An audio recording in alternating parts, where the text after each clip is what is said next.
എല്ലാ കുട്ടികൾക്കും 4ാം ക്ലാസ്സിലേക്ക് സ്വാഗതം. നമ്മളെല്ലാവരും വിദ്യാലയത്തില് പഠിക്കുന്നതിന് മുമ്പ് തന്നെ നമ്മൾ എന്ത് ചെയ്യാറുണ്ട്? ഈശ്വര പ്രാർത്ഥന ചെയ്യാറുണ്ട് അല്ലെ?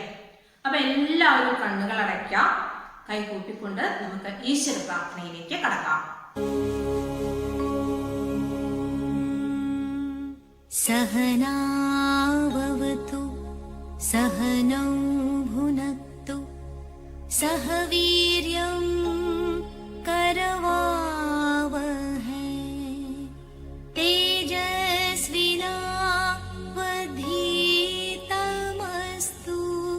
മാ വിദ്വിഷാവഹൈ.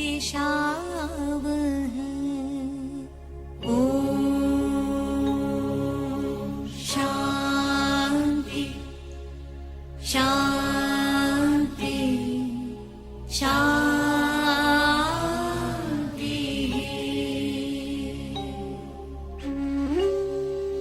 ഇനി നമ്മൾ എന്ത് ചെയ്യാറുണ്ട്? നമ്മൾ മെഡിറ്റേഷൻ ചെയ്യാറുണ്ട് അല്ലെ? നമ്മളൊന്ന് ഫ്രഷ് ആവാൻ വേണ്ടിയിട്ട് മെഡിറ്റേഷൻ ചെയ്യാറുണ്ട്. അതിനുവേണ്ടി എല്ലാവരും കണ്ണുകൾ അടയ്ക്കാം, ചിന്മുദ്രയിൽ കൈകൾ വയ്ക്കാം. എന്നിട്ട് നമുക്ക് മെഡിറ്റേഷൻ തുടങ്ങാം. ഒരു ബ്രീത്തിൻ എടുക്കാം. ഓക്കെ, എല്ലാം റെഡി അല്ലേ?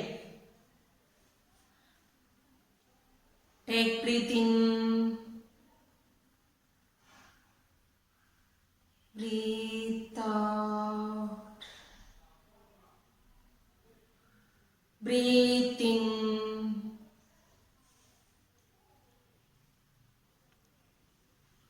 breathe out, breathe in,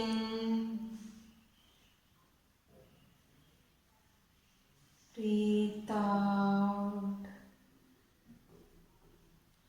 എല്ലാവരും ഫ്രഷ് ആയില്ലേ? എല്ലാവരും അവധിക്കാലം നന്നായി ആസ്വദിച്ചു അല്ലേ? കഴിഞ്ഞ വർഷങ്ങളെ അപേക്ഷിച്ച് നിങ്ങൾക്ക് ഒരുപാട് ദിനങ്ങൾ അവധിയായി ലഭിച്ചു അല്ലേ? ഈ അവധിക്കാലം നിങ്ങൾ വളരെ നന്നായി ആസ്വദിച്ചു പോകും ഇല്ല അല്ലേ?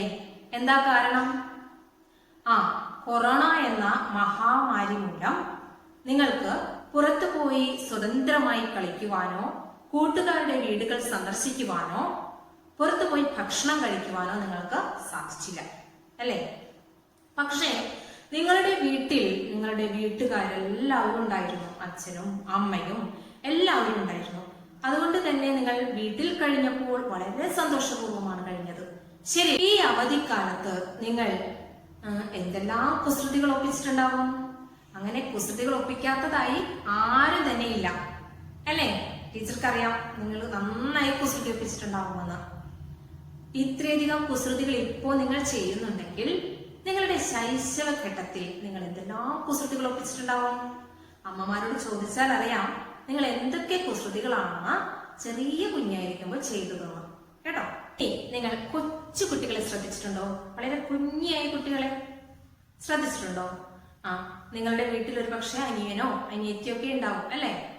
അവരുമായിട്ട് കളിക്കുമ്പോൾ അല്ലെങ്കിൽ അവരെ നമുക്ക് ഒന്ന് ശ്രദ്ധിച്ചാൽ കാണാം അവർ നമ്മളെ നോക്കി ചിരിക്കുന്നത് കാണാം. പാൽപുഞ്ചിരി, പാല് പോലുള്ള ആ കുഞ്ഞി ചിരി നമുക്ക് കിട്ടും. അത് കിട്ടുമ്പോൾ നിങ്ങൾക്ക് എന്ത് തോന്നും? വളരെയധികം ആനന്ദം നമുക്ക് മനസ്സിൽ തോന്നാറുണ്ട് അല്ലെ? ഇനി അവരുടെ വളർച്ചാ ഘട്ടങ്ങളെ നിങ്ങൾ എപ്പോഴെങ്കിലും നിരീക്ഷിച്ചിട്ടുണ്ടോ? അവരാദ്യം കിടക്കും, പിന്നെ കമഴ്ന്ന് കിടക്കാൻ തുടങ്ങും, പിന്നെ നീന്താൻ തുടങ്ങും. ഈ നീന്തുമ്പോൾ പല അപകടം പിടിച്ച വഴികളിലൂടെയൊക്കെ അവർ നീന്താം. കാരണം കൊച്ചുകുട്ടിയാണ്. തെറ്റേത് ശരിയെന്ന് ശരിയേത് എന്നോ അപകടം പിടിച്ച വഴി ഏതെന്നോ അവർക്ക് അറിയില്ല. അതുകൊണ്ട് തന്നെ അവർ കണ്ട വഴിയിലൂടെ ഇങ്ങനെ സഞ്ചരിച്ചു കൊണ്ടേയിരിക്കും. പിന്നെ അത് കഴിഞ്ഞാലോ പതുക്കെ മുട്ടുകുത്തി ഇങ്ങനെ നീന്താൻ തുടങ്ങും അല്ലെ? മുട്ടുകുത്തി നീന്തി കുറച്ചു കഴിയുമ്പോഴോ പതുക്കെ ആ മുട്ട് വെടിഞ്ഞ് പതുക്കെ എഴുന്നേറ്റ് നിൽക്കാൻ തുടങ്ങും. എഴുന്നേറ്റ് നിൽക്കുമ്പോഴോ പതുക്കെ പതുക്കെ ഇങ്ങനെ പിച്ച് വെച്ച് നടക്കാൻ തുടങ്ങും. പിച്ച് വെച്ച് നടക്കുമ്പോഴോ ചിലപ്പോ വീണു പോകും. വീഴുമ്പോൾ കുട്ടി കരയും. കരയുമ്പോഴോ അമ്മമ്മ ഓടി വന്ന് വാരി പുണരും. ഇതൊക്കെ നിങ്ങൾ ശ്രദ്ധിച്ചിട്ടുണ്ടോ? നിങ്ങൾക്കറിയാലോ, ശ്രദ്ധിച്ചിട്ടുണ്ടാവും അല്ലേ? അപ്പോ നിങ്ങൾ കുട്ടികളെ ശ്രദ്ധിക്കുമ്പോൾ നമുക്ക് കാണാം, അവർക്ക് സന്തോഷം വന്നാൽ അവർ പൊട്ടിച്ചിരിക്കുകയും സങ്കടം വന്നാൽ ഒരുപാട് പൊട്ടിക്കരയുകയും കാണാം, അല്ലെ? നിഷ്കളങ്കരാണ് അവർക്ക് ഒന്നും തന്നെ അറിയില്ല. അപ്പോ ഇതുപോലെ നിങ്ങൾ ഒരു കുട്ടിയുടെ വളർച്ചാ പടവുകളെ കുറിച്ച് നിങ്ങൾ ഇങ്ങനെ നിരീക്ഷിക്കാം. നിങ്ങളുടെ പാഠഭാഗത്തും ഇതുപോലെ തന്നെ ഉണ്ണിക്കണ്ണന്റെ വളർച്ചാ പടവുകളെ കുറിച്ചാണ് ചെറുശ്ശേരി നമ്പൂതിരി വർണ്ണിച്ചിട്ടുള്ളത്. കൃഷ്ണ ഭഗവാൻ നിങ്ങൾക്കറിയാലോ, ഉണ്ണിക്കണ്ണൻ എന്ന് പറയുന്നത് സാക്ഷാൽ ശ്രീകൃഷ്ണ ഭഗവാൻ. അതായത് നന്ദഗോപനും യശോദയും വളരെ ഓമനയായി ശ്രീകൃഷ്ണനെയും ബലരാമനെയും വളർത്തി. അവരുടെ ഓരോ വളർച്ചാ പടവുകളും, പല്ല് മുളയ്ക്കുന്നതും എണീറ്റ് നടക്കുന്നതും പോലുള്ള ഓരോ വളർച്ചാ പടവുകളും ഈ ഗോപികമാർ വളരെ ഉത്സവമായി കൊണ്ടാടി. ഗോപികമാർ കണ്ണന് അമ്മമാരാണ്. ഗോപികമാർക്കും കണ്ണൻ പുത്രനാണ്. നമ്മുടെ പാഠഭാഗം ആദ്യം പാഠം 1 ഉണ്ണിക്കണ്ണൻ എന്ന കവിതയാണ്. ഈ കവിത എഴുതിയിരിക്കുന്നത് പ്രശസ്തനായ കവി ചെറുശ്ശേരി നമ്പൂതിരിയാണ്. ആരാണ് ചെറുശ്ശേരി നമ്പൂതിരി? അതായത് കോലോത്ത് നാട് ഭരിച്ചിരുന്ന ഉദയവർമ്മ മഹാരാജാവിന്റെ സദസ്യനായിരുന്നു ചെറുശ്ശേരി നമ്പൂതിരി. കൃഷ്ണഗാഥ എന്ന കവിതാ സമാഹാരത്തിലൂടെ കൃഷ്ണന്റെ ജനനം മുതൽ സ്വർഗാരോഹണം വരെയുള്ള ഒരു പാട്ടുപുസ്തകം, ഒരു ഗ്രന്ഥം അദ്ദേഹം രചിച്ചു. ആ ഗ്രന്ഥഭാഗത്തിൽ നിന്ന് എടുത്തൊരു ഭാഗമാണ് ഉണ്ണിക്കണ്ണൻ. ഇനി കൃഷ്ണഗാഥ രചിക്കാനുണ്ടായ ഒരു കഥയുണ്ട്. അതിനെപ്പറ്റി നിങ്ങൾക്കറിയോ? അറിയില്ലെങ്കിൽ ടീച്ചർ പറഞ്ഞുതരാം. അതായത് പണ്ട് കോലോത്ത് നാട് ഭരിച്ചിരുന്ന ഉദയവർമ്മ മഹാരാജാവിന്റെ സദസ്യനായിരുന്ന ചെറുശ്ശേരി നമ്പൂതിരി ഒരിക്കൽ രാജാവും നമ്പൂതിരിയും ചതുരംഗ കളിയിൽ ഏർപ്പെട്ടു. ചതുരംഗ എന്ന് പറയുന്നത് ഇപ്പോഴത്തെ ചെസ് പോലുള്ള കളി. അങ്ങനെ കളിക്കുന്നതിനിടയിൽ രാജാവ് തോൽക്കുമെന്ന ഘട്ടമെത്തി. ആ ഘട്ടമെത്തിയപ്പോൾ രാജാവിന്റെ പത്നി മഹാറാണിക്ക് രാജാവ് തോൽക്കും എന്ന് മനസ്സിലായപ്പോൾ മഹാറാണി തന്റെ കുഞ്ഞിനെ താരാട്ടുപാടി ഉറക്കുകയാണെന്ന വ്യാജേനെ ഒരു പാട്ടുപാടി. അത് ഇതായിരുന്നു: ദുന്ദുന്ദും ദുന്ദുന്ദും ദുന്ദുന്ദും ദുന്ദുന്ദും ദുന്ദുന്ദും ദുന്ദുന്ദും ദാളേയുണ്ട്. പാട്ടിന്റെ പൊരുൾ മനസ്സിലാക്കിയ മഹാരാജാവ് കരുവിലെ ആളെന്ന കരു നീക്കി. ഉന്തുന്തും ദാളയുണ്ട്.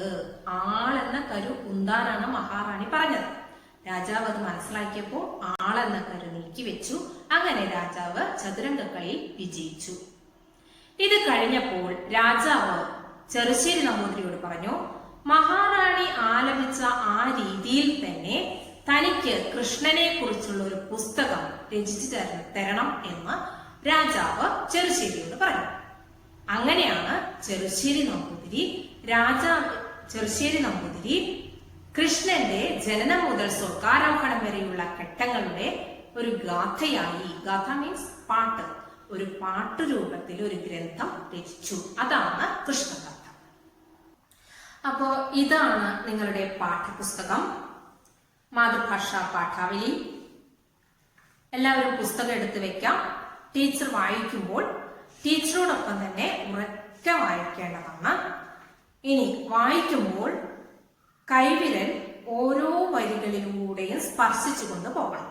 അതോടൊപ്പം തന്നെ ഓരോ അക്ഷരത്തിന്റെയും അക്ഷരസ്ഫുടത പ്രത്യേകം ശ്രദ്ധിക്കണം. എല്ലാവരും പുസ്തകം ആദ്യത്തെ പാഠഭാഗം എടുത്തു വെക്കാം. പാഠം 1 ഉണ്ണിക്കണ്ണൻ.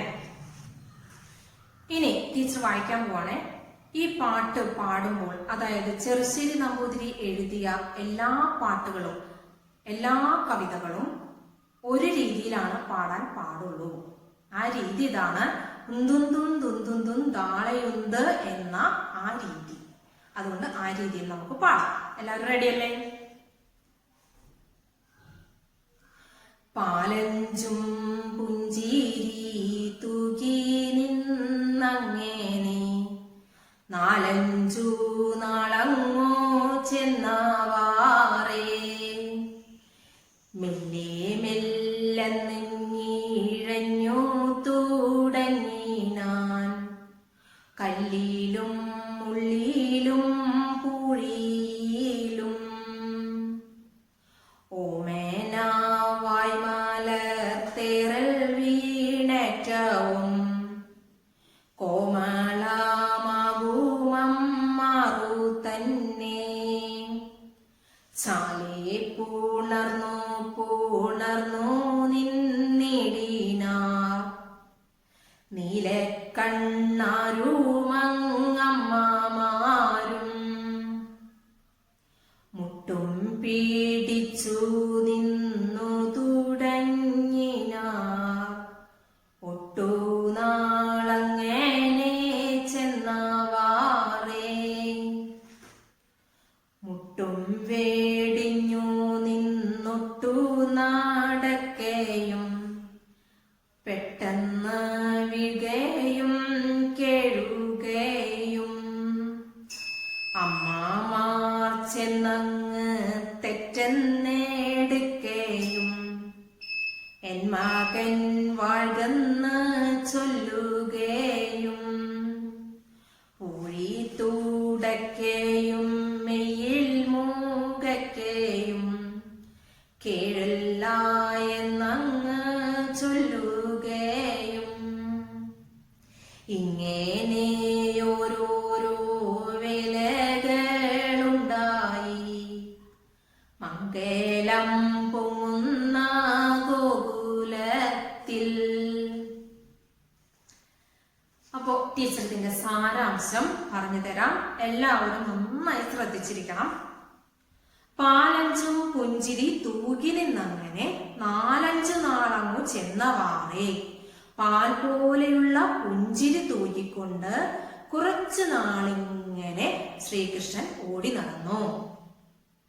മെല്ലെ മെല്ലെ അങ്ങിഴഞ്ഞു തുടങ്ങിനാൻ കല്ലിലും മുള്ളിലും പൂഴിയിലും. അങ്ങനെ ഇഴഞ്ഞു നടന്നുകൊണ്ടിരിക്കുമ്പോൾ ഏതിലേക്ക് ഇഴഞ്ഞു നടന്നു? കല്ലിലൂടെയും മുള്ളിലൂടെയും പൂഴിയിലൂടെയും മെല്ലെ ഇഴഞ്ഞു നടക്കാൻ തുടങ്ങി. പൂഴി എന്ന് വെച്ചാൽ മണ്ണിലൂടെയും ഇഴഞ്ഞു നടക്കാൻ തുടങ്ങി. ഓമന വായ്മലർ തേറൽ വീണേറ്റവും കോമളമാകുമമ്മാറു തന്നെ. കൊച്ചു കുട്ടികളെ നിങ്ങൾ ശ്രദ്ധിച്ചാൽ കാണാം, അവരുടെ വായിൽ നിന്ന് ഉമിനീരിങ്ങനെ ഒലിക്കുന്നതായിട്ട് കാണാം.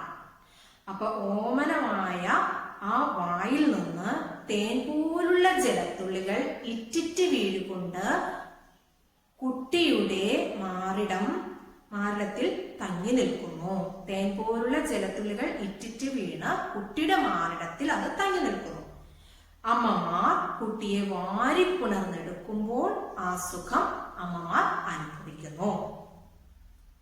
ഇനി ചാലേ പുണർന്നു നിന്നിടിനാർ നീലക്കണ്ണാരും അമ്മമാരും. ഇനി മുട്ടും പിടിച്ചങ്ങു നിന്നു തുടങ്ങിനാർ ഒട്ടുനാളങ്ങനെ ചെന്നവാറെ. അങ്ങനെ പിന്നെ അത് കഴിഞ്ഞിട്ട് നീന്തി കഴിഞ്ഞു. അത് കഴിഞ്ഞ് അടുത്ത ഘട്ടം മുട്ടും പിടിച്ചിങ്ങനെ നടക്കുകയാണ് ശ്രീകൃഷ്ണൻ. അങ്ങനെ കുറച്ചു നാളങ്ങനെ മുട്ടും പിടിച്ചിങ്ങനെ നടന്നു. പിന്നീട് മുട്ടും വെടിഞ്ഞു നിന്നൊട്ട് നടക്കയും പെട്ടെന്ന് വീഴുകയും കേഴുകയും മുട്ടും പിടിച്ച് നടന്നുകൊണ്ടിരുന്ന ശ്രീകൃഷ്ണൻ ഉണ്ണിക്കണ്ണൻ കുറച്ചു കഴിഞ്ഞപ്പോൾ മുട്ട് വെടിഞ്ഞു. മുട്ടുകുത്തി നിൽക്കുന്നത് വെടിഞ്ഞിട്ട് അവിടെ നിന്ന് എഴുന്നേറ്റ് പതുക്കെ പിച്ച വെച്ച് നടക്കാൻ തുടങ്ങി. പിടിച്ച് നടക്കാൻ തുടങ്ങി. അങ്ങനെ നടക്കുമ്പോൾ കൃഷ്ണൻ എന്ത് പറ്റും? ഉണ്ണിക്കണ്ണൻ വീഴാൻ തുടങ്ങി. വീഴുന്നുണ്ട്, ഇടയ്ക്കിടയ്ക്ക് വീഴുന്നുണ്ട്. വീഴുമ്പോൾ കരയുന്നു. കേഴുന്നുണ്ട്, കരയുന്നുണ്ട്. അങ്ങനെ അമ്മമാർ ഓടി വന്നെടുക്കുകയും എൻ മകൻ വാഴുകയെന്ന് ചൊല്ലുകയും എന്റെ കുട്ടി വാഴുക, എന്റെ കുട്ടിക്ക് ഒന്നുമില്ല, സുഖമായിട്ടിരിക്കട്ടെ, പൂഴി തുടക്കുകയും മണ്ണൊക്കെ തുടച്ചു കളഞ്ഞ് മെയ്യ് മുഖച്ച് മെയ്യിലൊക്കെ ശരീരത്തിലൊക്കെ ഒന്ന് തട്ടി തലോടി കേഴല്ല എന്ന് ചൊല്ലുകയും കരയരുതേ എന്ന് ചൊല്ലി. ഇങ്ങനെ ഓരോരോ വേലകളുണ്ടായി മംഗലം പൊങ്ങുന്ന ഗോകുലത്തിൽ. ഇങ്ങനെ ഉണ്ണിക്കണ്ണൻ ഓരോരോ വേലകൾ ഇങ്ങനെ ഉണ്ടാക്കിക്കൊണ്ടിരുന്നു മംഗളം പൊങ്ങുന്ന ഗോകുലത്തിൽ. ഇത്രയുമാണ് ഇതിന്റെ സാരാംശം. ഒന്നുകൂടി പറഞ്ഞു തരാം, ശ്രദ്ധിച്ചിരിക്കണം. പാലഞ്ചും പുഞ്ചിരി തൂക്കി നിന്നങ്ങനെ 4-5 നാളങ്ങു ചെന്നവാറേ. ഒരു കാര്യം പ്രത്യേകം ശ്രദ്ധിക്കണം, ഉണ്ണിക്കണ്ണന്റെ വളർച്ചാ പടവുകളെ കുറിച്ചാണ് ചെറുശ്ശേരി ഇവിടെ വിവരിക്കുന്നത് കേട്ടോ. അപ്പൊ പാലഞ്ചം പുഞ്ചിരി, പാല് പോലെയുള്ള പുഞ്ചിരി നൽകിക്കൊണ്ട് കുറച്ചു നാള് ഉണ്ണിക്കണ്ണൻ ഇങ്ങനെ നടക്കുകയാണ്. മെല്ലെ മെല്ലെ നങ്ങിഴഞ്ഞു തുടങ്ങിനാൽ കല്ലിലും മുള്ളിലും പൂഴിയിലും. പിന്നീട് പതുക്കിഴഞ്ഞ് നടക്കാൻ തുടങ്ങിയവിടെയൊക്കെ കല്ലിലും മുള്ളിലും മണ്ണിലും. ഓമന വായ്മലർത്തേറൽ വീണേറ്റവും കോമളമാകും അമ്മാറ് തന്നെ. ഓമനയായ വായിൽ നിന്ന് തേൻ പോലുള്ള ജലത്തുള്ളികൾ ഇറ്റിറ്റ് വീണുകൊണ്ട് മാറിടത്തിൽ തങ്ങി നിന്നു ഉണ്ണിയുടെ. അപ്പോ ഉണ്ണിയെ എടുത്തപ്പോൾ അമ്മമാരാ സുഖം അനുഭവിച്ചു. ഇനി ചാലെ പുണർന്നു നിന്നിടിന നീലക്കണ്ണാരും അമ്മമാരും. ഇനി മുട്ടും പിടിച്ചങ്ങു നിന്ന് തുടങ്ങിനാർ ഒട്ടുനാളങ്ങനെ ചെന്നവാറെ. മുട്ടും പിടിച്ചുകൊണ്ട് നടക്കുകയാണ് കണ്ണൻ. അതായത് നീന്തി നടക്കുന്നത് നിർത്തി, അടുത്ത ഘട്ടാണ്. ഉണ്ണി പതുക്കെ മുട്ടും പിടിച്ച് ഇങ്ങനെ നടക്കണം. അങ്ങനെ ഒട്ടുനാളങ്ങനെ ചെന്നു, കുറച്ചു നാളങ്ങനെ കഴിഞ്ഞപ്പോ മുട്ടും വെടിഞ്ഞു നിന്നൊട്ട് നടക്കയും പെട്ടെന്ന് വീഴുകയും കേഴുകയും. കുറച്ചു നാൾ കഴിഞ്ഞപ്പോ എന്ത് പറ്റി? ആ മുട്ട് വെടിഞ്ഞു, മുട്ടുകുത്തി നടക്കുന്ന ആ പരിപാടി നിർത്തി. എന്നിട്ട് എന്ത് പറ്റി? പതുക്കെ എഴുന്നേറ്റ് പിച്ച വെച്ച് പിടിച്ച് നടക്കാൻ തുടങ്ങി. അങ്ങനെ നടന്നപ്പോൾ എന്ത് പറ്റി? വീണു, കുട്ടി വീണു. വീണപ്പോൾ എന്തു പറ്റി? വീണപ്പോൾ സ്വാഭാവികമായിട്ട് കുട്ടികൾ കരയും. ഉണ്ണിക്കണ്ണനും കരയാൻ തുടങ്ങി. കരഞ്ഞപ്പോൾ അമ്മമാർ ഓടി വന്ന് എടുത്തിട്ട് കുട്ടിയെ ആശ്വസിപ്പിക്കുന്നു. എങ്ങനെ? എൻ മകൻ വാഴ്കെന്ന് ചൊല്ലുകയും പൂഴി തുടയ്ക്കയും മെയ്യിൽ മുഖയ്ക്കയും കേഴല്ല എന്ന് ചൊല്ലുകയും.